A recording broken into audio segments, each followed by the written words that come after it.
नमस्कार, ये आकाशवाणी शिमला है। अब आप प्रभा शर्मा से प्रादेशिक समाचार सुनिए। प्रदेश का वर्ष 2022-23 का 54,592 करोड़ रुपए से अधिक का बजट आज विधानसभा ने पारित कर दिया। विधानसभा अध्यक्ष विपिन सिंह परमार ने दोपहर बाद 3:58 पर गिलोटिन अप्लाई किया और इसके बाद बजट पारित करने की प्रक्रिया आरंभ हुई। गिलोटिन लगते ही मुख्यमंत्री जयराम ठाकुर ने सदन में हिमाचल प्रदेश विनियोग विधेयक 2022 विचार के लिए प्रस्तुत किया। इस विधेयक को सदन ने तुरंत ही अपनी मंजूरी प्रदान कर दी। मुख्यमंत्री ने बीते 4 मार्च को विधानसभा में राज्य का वर्ष 2022-23 का बजट प्रस्तुत किया था। बजट में सामाजिक सुरक्षा क्षेत्र पर सबसे अधिक ध्यान केंद्रित है। बजट में इसी साल के अंत में होने वाले विधानसभा चुनावों को ध्यान में रखते हुए 10 नई योजनाओं की घोषणा की गई है। साथ ही विभिन्न सरकारी कर्मचारियों और आउटसोर्स कर्मियों के मानदेय में भी वृद्धि की गई है और विधायक क्षेत्र विकास निधि व विधायक ऐच्छिक निधि को भी बजट में बढ़ाया गया है। जयराम ठाकुर सरकार ने बीते वर्षों की भांति इस वर्ष भी बजट में किसी प्रकार के नए कर लगाने का कोई प्रावधान नहीं किया है। बजट में 30,000 नई नौकरियां देने की घोषणा की गई है। प्रदेश में आवारा पशुओं और जंगली जानवरों से कृषि को हर साल 500 करोड़ रुपए का नुकसान हो रहा है।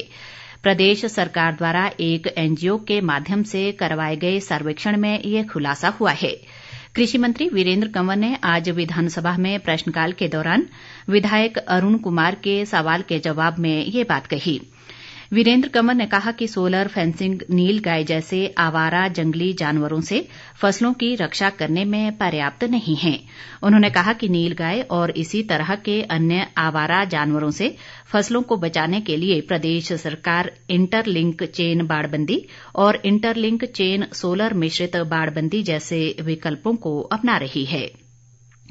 कृषि मंत्री ने कहा कि राज्य में 19,563 हेक्टेयर कृषि योग्य भूमि आवारा जानवरों की समस्या से प्रभावित है। उन्होंने कहा कि सरकार के प्रयासों से 4,927 हेक्टेयर भूमि को फिर से खेती योग्य बनाया जा सका है।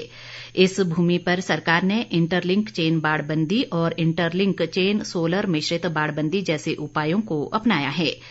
कृषि मंत्री ने कहा कि सरकार सोलर बाड़बंदी पर 80% और सामुदायिक बाड़बंदी पर 85% अनुदान दे रही है। मुख्यमंत्री जयराम ठाकुर ने कहा है कि प्रदेश में एफसीए की मंजूरी समय पर न मिलने के कारण सड़क परियोजनाओं के निर्माण में ज्यादा देर हो रही है।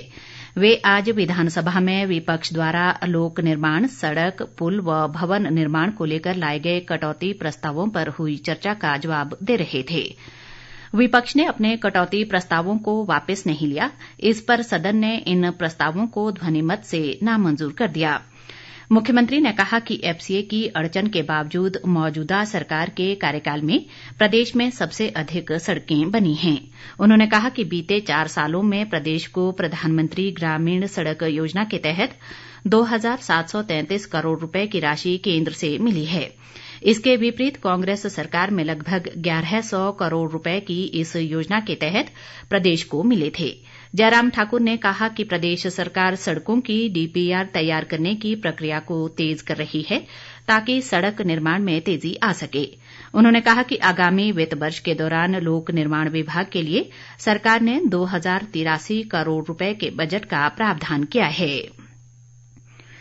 सूचना व प्रसारण और युवा सेवाएं खेल मंत्री अनुराग सिंह ठाकुर ने कहा है कि देश भर में खिलाड़ियों को प्रोत्साहित करने के लिए खेलो इंडिया अभियान के बजट में 32.5% की वृद्धि की गई है।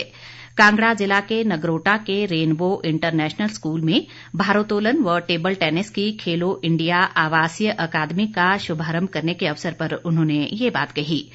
अनुराग ठाकुर ने कहा कि देश भर में विभिन्न स्तरों पर आवासीय खेल अकादमियां खोली जाएंगी। उन्होंने कहा कि ब्लॉक स्तर से लेकर जिला, राज्य और राष्ट्रीय स्तर पर प्रतियोगिताओं के आयोजन के लिए सरकार द्वारा सहायता दी जा रही है ताकि ग्रामीण प्रतिभाओं को आगे बढ़ने का मौका मिल सके।